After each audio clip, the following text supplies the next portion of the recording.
Welcome back to the Ed Morrissey Show. Today is Tuesday, December 13th, 2022. I'm goldbricking today.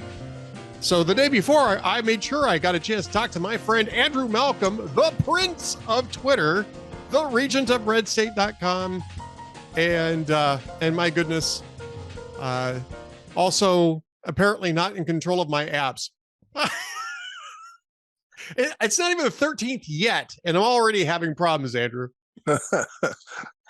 That's okay, Ed. I think the high professionalism overwhelms any technical glitches. Oh yeah, that's a hallmark of this show. Professionalism and a lack of it's the content. Bloopers, right? It's the content, Ed. We don't wear makeup either. It's the content. Well, speak for yourself, pal. This is me made up. You should see me when I don't have my makeup. Oh, goodness. All right. Do you remember bloopers? Remember? Oh, yes. I love them. I forgot Kermit something or other, the guy that collected all those. Some of them were a little sketchy. I think some of them he kind of tried to recreate, and it turned out it didn't happen in the first place. But they were fun. Well, the President of the United States, Hubert Heaver. Yeah,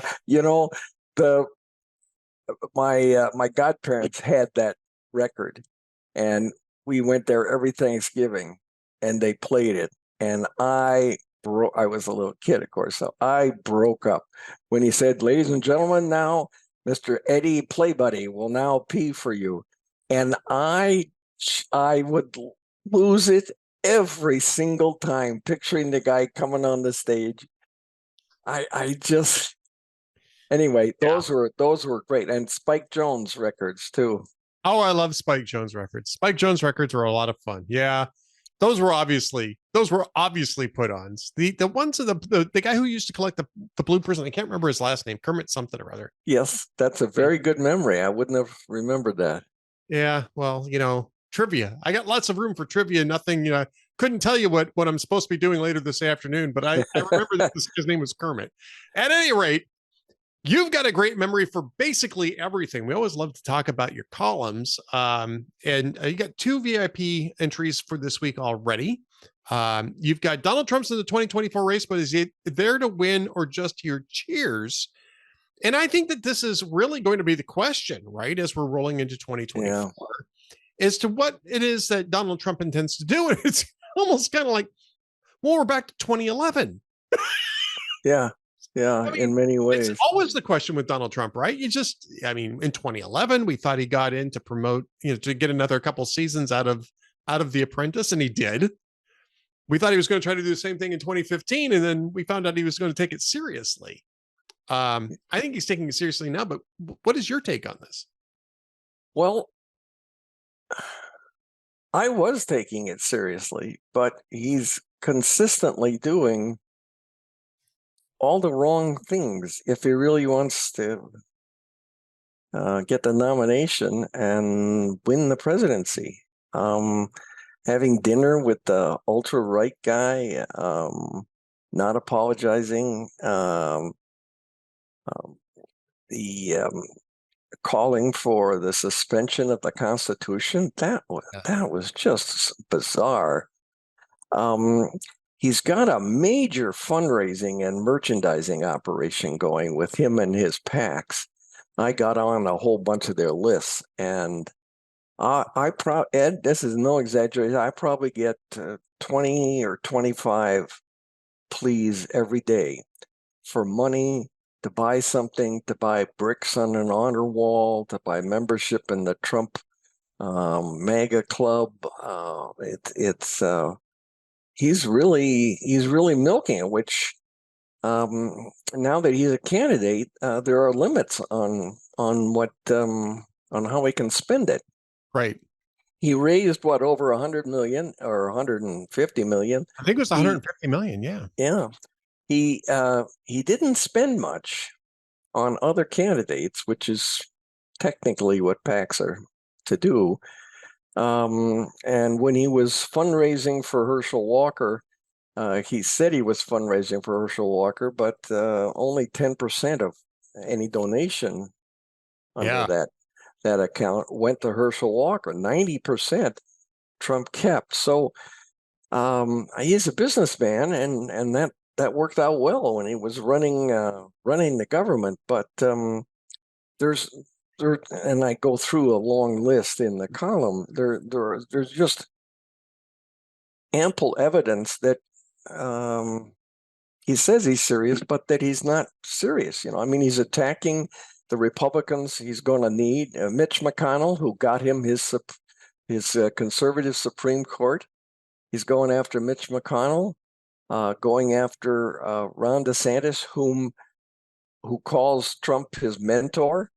Right. You could claim credit for helping to put such a great conservative in power in Florida, where you've chosen to live.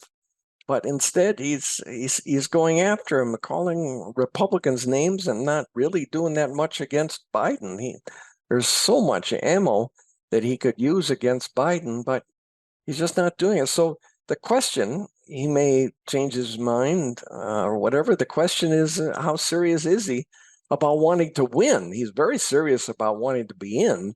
He loves the attention, craves the attention. The media loves giving him that attention because they make big bucks off it. Yep. Okay, so a couple of thoughts on this.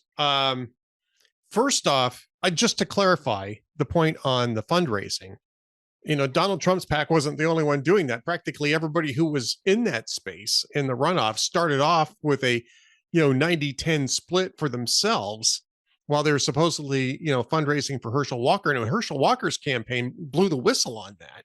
Yeah. And a bunch of them. They're not running for president. Yeah. No, right. No. Right. Exactly. And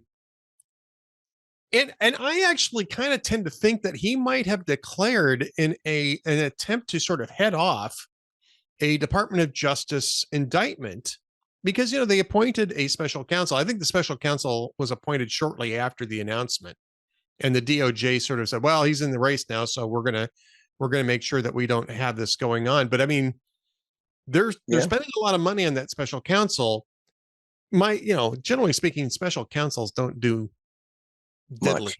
Yeah, I was trying to edit my my epithet there. Trying to keep this a family podcast. They don't do much. Andrew's got the right word. They don't do much.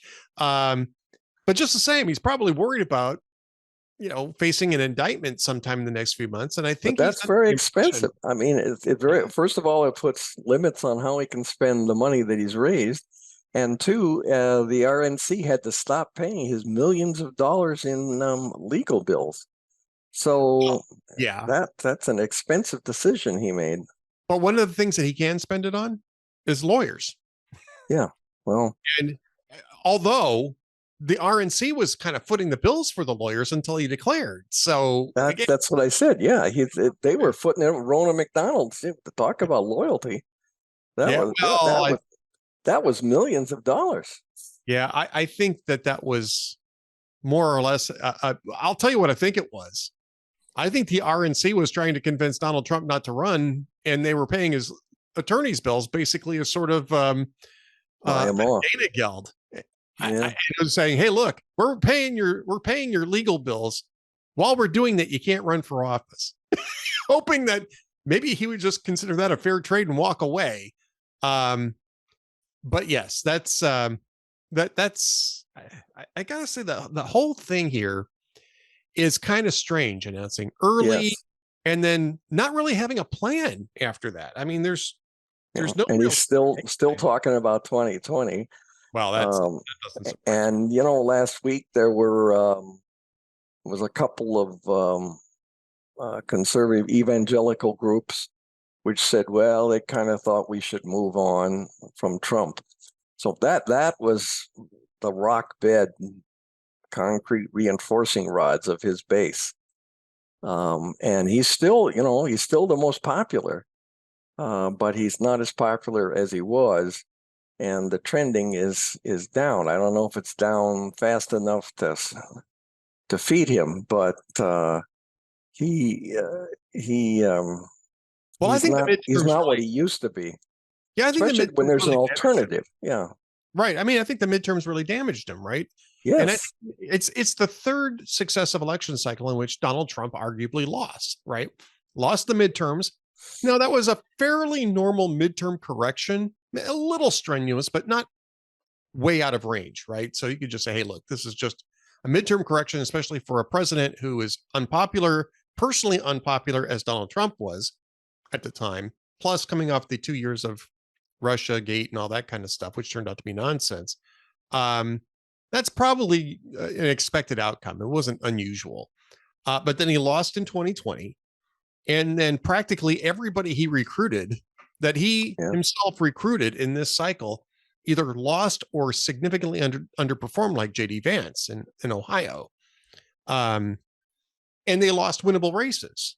And the reason why is because these candidates all wanted to talk about Donald Trump in the 2020 election, and voters, as it turns out, don't care about that. And I think that this is an inflection point of sorts, or at least it might be, because I think that there was a sense of the fact that Donald Trump may have had his finger on the pulse of the electorate more than anybody else did, at least in the GOP.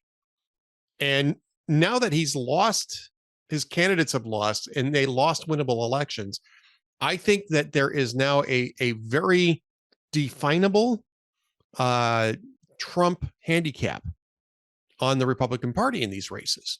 And so there's going to be a calculation here. Do you keep looking to the past, or do you move forward? Especially if Joe Biden's running again, doesn't it make more sense to have a younger, fresher candidate in there against them? Yeah, rather younger is very appealing. Yep. DeSantis, if he gets in, he's 44 versus 78 in 22. So, which was the age that Biden ran, and everybody said was so old. Every day, Biden becomes the oldest president. If Trump, if he could suppress the ego a little bit, I know that's hard, but if he could say, remember all the things I said I was going to do in 2016 that I did do, unlike most people who get in? Crush ISIS, energy self-sufficiency, create jobs, and on, and fill up the strategic petroleum reserve, and on, the thing that raise the military pay, cut taxes, deregulation. If he focused on these, he's got a stellar policy record as president. But if he could just stop tripping over his own feet here. He did that a lot when he was president. They would have the message of the week, and he would go out and start another message. And that doesn't pay off. You have to have the discipline. And he said all the right things, and he delivered. 17 Republican candidates, only one, the rich billionaire guy from Park Avenue, was the only one to tap in, to detect, and then to tap into the anger and frustration of the heartland over the establishments of both parties in Washington. I mean, that for a rookie politician to pick that up, and he ran with it, and then he delivered, unlike most who get in. So he's got something to run on if he could just get some more self-discipline. I think you're right. There's a sense that it's time to move on. We want some younger people. And 78 versus 82 is not much of a youth ticket. No, it's not. And so this is the part where Andrew and I really speak to our own demographic, which is, of course, the younger voters in America. Yeah. We're those two Muppets that Us kids, we're the two Muppets that sit up in the balcony and make wisecracks down at the stage. Literally, I actually have a picture of this, and I keep meaning to send it to you, and I forget. I was at Disney World, right, a couple months ago, end of October. At what? And I went to the Muppet theater that they've got there. Oh, And I got a picture of the two, Statler and Waldman. oh, I got to send it over to you. We got to use it. We got to use it for our show yeah. sometime. We need to get a balcony and get up there and do our thing. We do. Maybe if I end up going to CPAC, I know you're going. If I end up going to CPAC, we can get Salem to arrange a balcony set, and we can do a show from there. So let's speak to the younger voters, because the Associated Press this morning, they had an analysis out this morning saying that younger voters actually have started to leak away a bit from Democrats. Not a majority. Democrats still want a majority of the youth vote in the midterms, but it's down fairly significantly from the 2020 election. It's down even more significantly from 2018. And the Associated Press, I think, correctly says this should be a worry for Democrats because they rely on the youth vote, not just for the vote itself, but also for organizing. Yeah. And I also say that this should be a warning to Republicans that on the same exact thing, is that both parties, the ruling clique of both parties has been a gerontocracy now for a while. I mean, yeah. What was it I said? I'm trying to remember how I put this in the post, is that both parties are hanging onto their boomer set more tightly than Warren Beatty grabbed onto Natalie Wood in that movie that none of the young voters that we're talking about right now would even know what, what the title is. And it was actually came out before I was born, a couple of years before I was born. Splendor in the Grass? Yeah, 1960. Oh, yeah. I'm a little younger than you think I am. Not by much, but I'm a little younger than you think I am. But yeah, I mean, Natalie Wood, she was my celebrity crush for a long time. Oh, well, how could she not be? Even in retrospect, I mean, when you're watching these old films, Natalie Wood, Doris Day, I mean, I had a sort of a retroactive crush on Doris Day. Ended up writing about it when she passed away a couple of years ago, because it was crushing to see that. And Annette Funicello. Annette Funicello is another one. Yeah, absolutely. Yeah, that was my best childhood friend and I. We would always argue over who Annette really loved, and she'd never met either one of us. It's. And I think this whole part of the conversation disqualifies us from running for running for office, because we would be the problem. we had for the rest of this term, we've got 3 Democrat House leaders, all in their 80s. Right. Schumer is in his 70s. Of course, Dianne Feinstein's 89. Chuck Grassley's up there too. It's and Republicans have been successful in bringing along governors. Obviously not Bill Clinton, but George W. Bush. Republicans and Ronald Reagan. Republicans like executives for their candidates. Democrats, they go for Congress, and I think that's pretty boring. Whether it's John Kerry and John Edwards and Barack Obama and Kamala Harris and Joe Biden and yada yada yada, and Walter Mondale. It hasn't worked that much for them, since I think it's 1928. Democrats have picked a senator, with one exception, as their vice presidential candidate. Yeah, it's because they don't have governors. They don't have and especially since 2010, where 1,000 of them got wiped out at the state level. These weren't governors, but these were rising stars, and their political careers got terminated. So there's a big gap there, and coming along, I think Democrats have only recovered 200 or 300 of the 1,000 seats they lost. So they lost some real farm team members.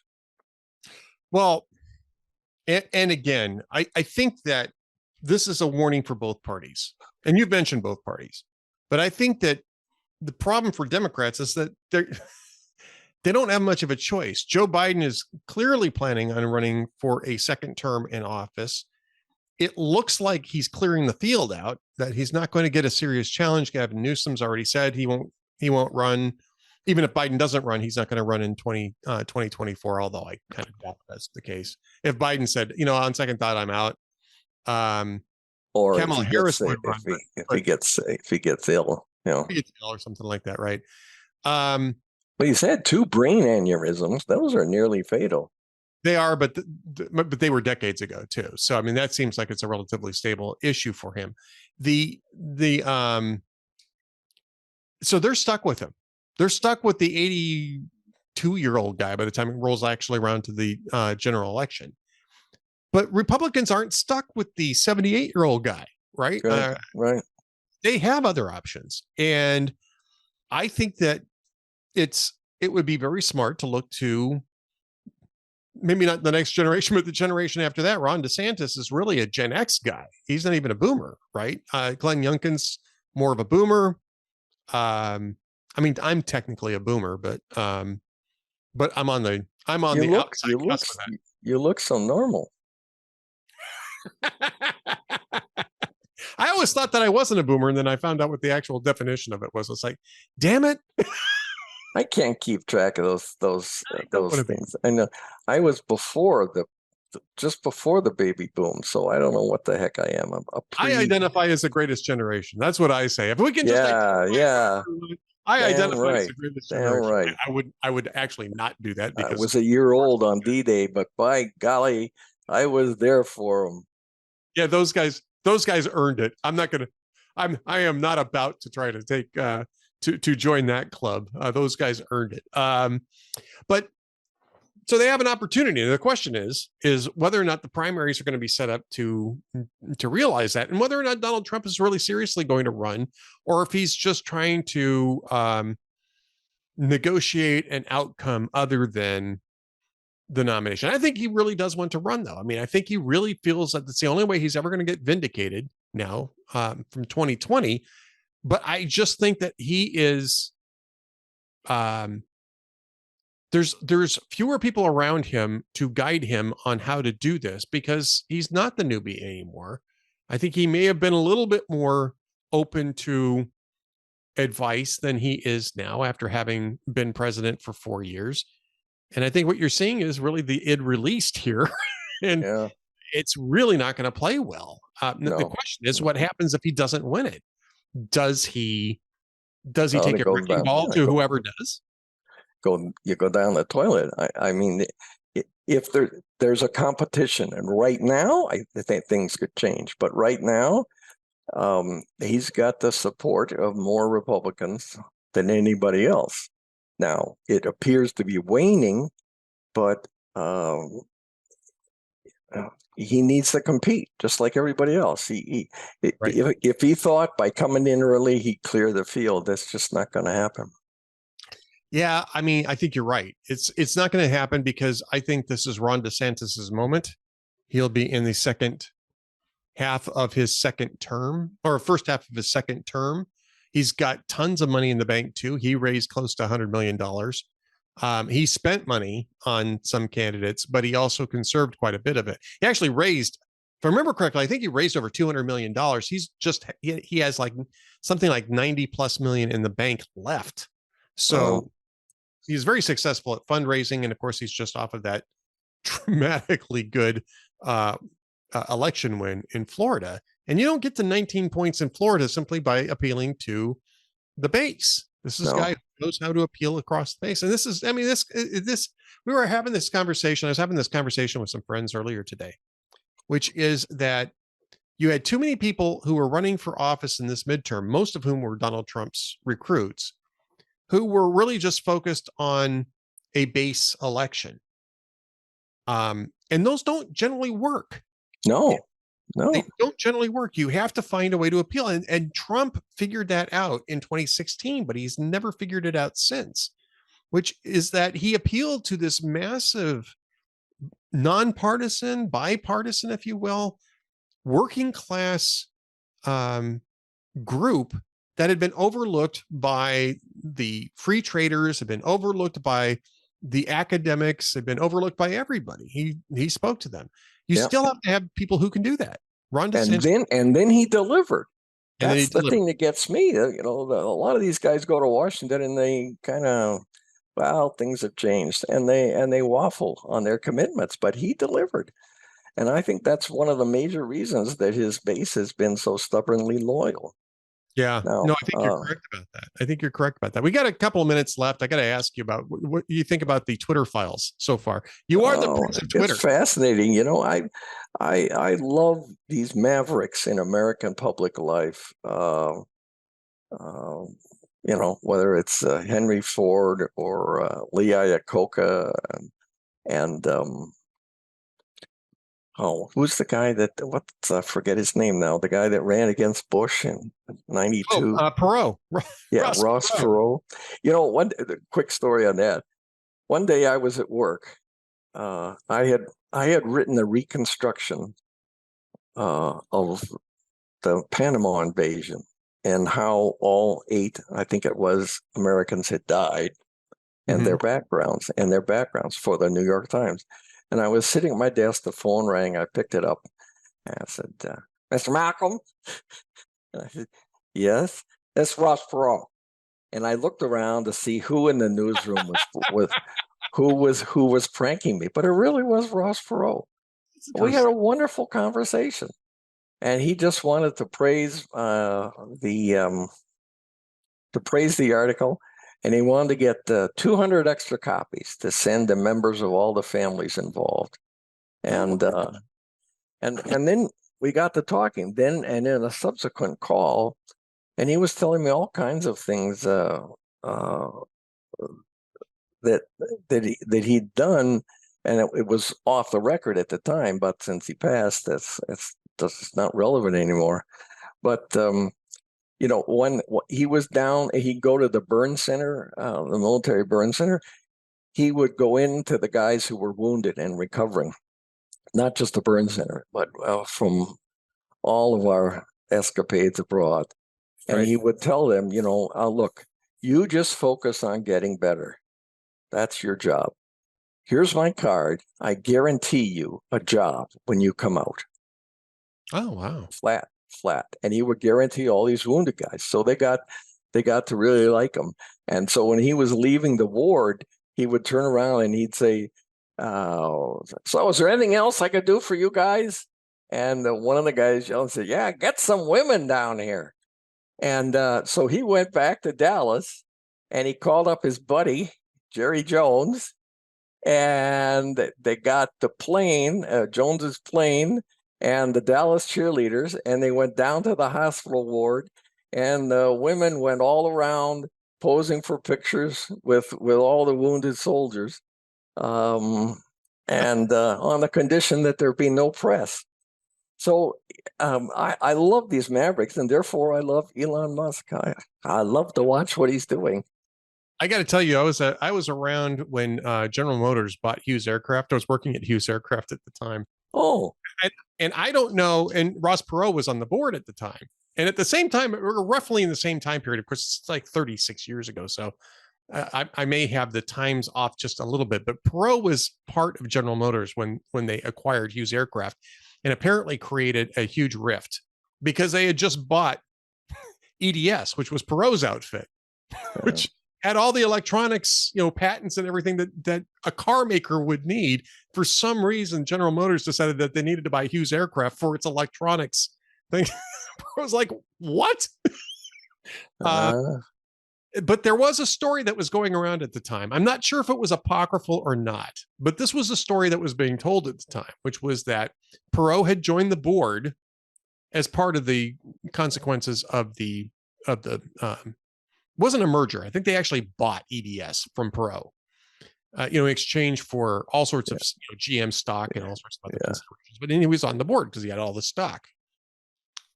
And board members apparently got a brand new car every 6 months, which was a nice perk, right? Yeah. They would trade in the one, they get another one.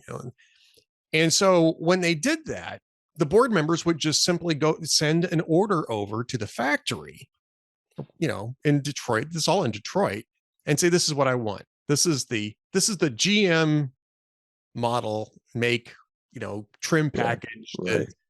all of with all of the different options that they wanted on that, and they would deliver it to corporate headquarters. And everybody knew damn well who that car was being made for. So they made sure it was, everything was primo. Well, apparently, and again, this is many years ago. So I couldn't even give you the provenance of this story. But apparently Perot decided that he was a little bit more interested in what the actual customers were getting rather than what was being built for him.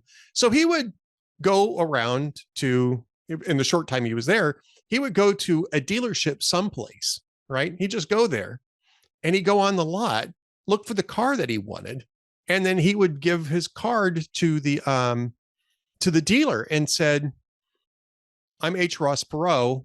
I'm a member of the board. Take this car and send it to have it shipped to Detroit. So he was getting the stuff that the customers were actually buying.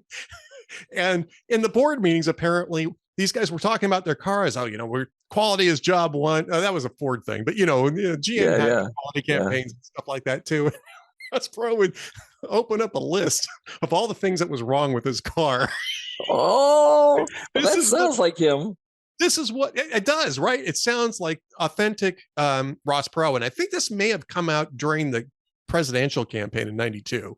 I think that may have been when the story came out, but I believe I heard it while I was still at Hughes Aircraft. And I left there, I was asked to leave in 1980. I got laid off in 1988.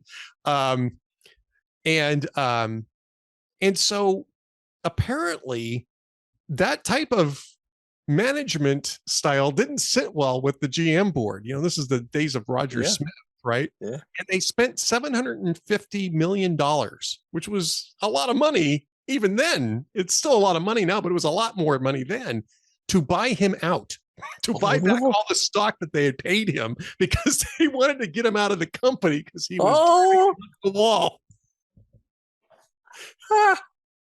I'll be darned. I believe that. Yeah. That's the story I heard. And that's the reason why he was cash flush in 92 and decided to put it to use in a presidential campaign. I love stories like that. I'm just telling you that's the story that I heard, and I'm going to tell everyone. I think you should stick to it. Yeah, take it with a grain of salt. If anybody can corroborate that, I'd love to hear from you. Well, that's the kind of, I had a friend when we lived in Connecticut. I had a friend who worked for EDS, and they had a big sales, or I don't know what it was, some kind of a meeting. So everybody flew down wherever they were meeting, and somewhere in the South. And his wife got a phone call on the Saturday afternoon, and it was Ross Perot himself, who was calling all the wives or the spouses of people who had been summoned to the meeting to apologize, but to say how much he appreciated the work that their spouse was doing for the company. And a bouquet would arrive soon after. That's a way to generate real loyalty. It is. And I wasn't really a big fan of Perot politically speaking, but I'm like you. I kind of really appreciate the mavericks of life. Yeah. In especially in corporate America. And all right. The equivalent in Japan was Soichiro Honda, who started out making motorbikes for World War II, but he got into the car business. And I spent a day with him, interviewed him, and he, unlike any other Japanese man, he wore red socks every day. And he was the same sort of thing. He never drove a Honda. He was always driving Nissans and the opposition, so he could figure out what were they doing he wanted to copy or make better, and what were they doing that was wrong. Yeah, I love guys like that, and that's very rare in Japan. Yes, well, it's kind of rare here too. So we're just about out of time. Okay, so we do need to get the jokes of the week. Well, okay, I got some. They're all. Before we go there, though, I do have to mention that this is probably going to be our last podcast of the year because our podcast producers are all going to be they're all taking a break over Christmas, so we'll probably come back after the first of the year. So this is we gotta wish each other a Merry Christmas. Okay, well, in that case, maybe I'll do 4. But there you go. So Conan, these are old ones. Conan says there's a rare 1860 envelope from the first day of the Pony Express and was sold for nearly $500,000. The envelope contains an invitation to Larry King's bar mitzvah. I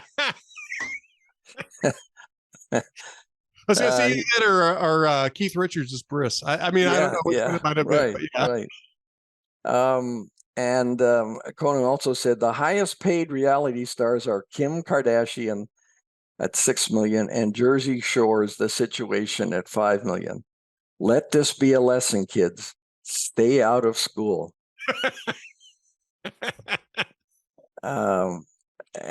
Jimmy Fallon, he said, did you know there are now 20 million people in America who do yoga? 20 million, none of whom ever shut up about it. And then finally, this reminded me of Meghan Markle or Meghan. Yeah, Meghan Markle. Yeah, Prince Harry, former Prince Harry, formerly known as the Prince. He said, Conan said that Kim Kardashian waited until today to reveal her new baby's name. Reporters asked her why the delay, and she said, well, we're very private people. That was a Babylon Bee headline over the weekend was Harry and Meghan sell a Netflix special on how much they want to be living in private. Yeah. How you should stay out of their lives. Yeah. It's our 7-part series saying how much you should stay out of our lives. Jeez. Complete with home movies. Yeah. Well, on that note, that is the Christmas gift that keeps giving, but you are also the gift that keeps on giving every single day of the year. The Prince of Twitter, the Regent of Red State. Merry Christmas to you and a Happy New Year. Merry Christmas to you and everybody, all of our loyal listeners and even the newbies. And Happy New Year to everybody. You too, Ed, and your lovely missus. We'll see you in the new year. See you on the flip side, where we'll continue to represent the youth vote in the podcasting environment. Yeah. What'd you say? I can't hear you, Ed. What'd you say? What was that? I'm a little deep in that ear. All right, Andrew Malcolm at AH Malcolm on Twitter. Be sure to follow him there. Stay tuned for one last message from the Ed Morrissey Show in this episode.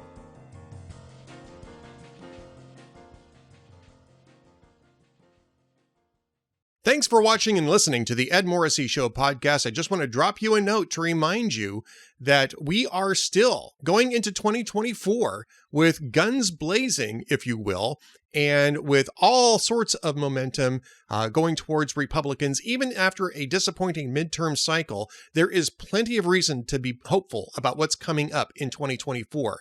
There is also plenty of reason to worry about the impact that big tech and government agencies like DHS are going to have on the political debate, especially on big social media platforms. That's why it is still more important than ever to support Hot Air and our other town hall properties by becoming a VIP or a VIP Gold member. Now, being a VIP member or VIP Gold member means that you can comment on the posts, and the comment sections are getting very lively. Great comment sections. We're really getting a good commentary out there in the com boxes. But you also get exclusive content such as Dwayne Patterson's twice weekly columns, Tom Jackson's twice weekly columns from Florida, which is going to be a key battleground in 2024 and a key indicator, especially if Ron DeSantis does get into the race as we expect, of where the Republican Party is going to go. We've got The Amiable Skeptics with Adam Baldwin and I, twice weekly, 2 episodes a week, our video presentation exclusive for VIP members.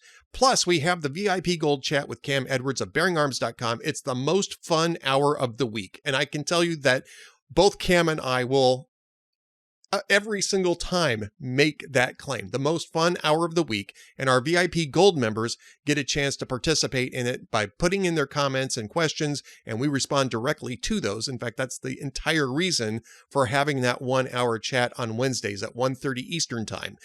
If you're a VIP or VIP Gold member, you can be part of that, and you can use the promo code Save America, and get a 25% discount off of VIP and VIP Gold membership. So be sure to do that. Thanks for your time. Thanks for watching the Ed Morrissey Show.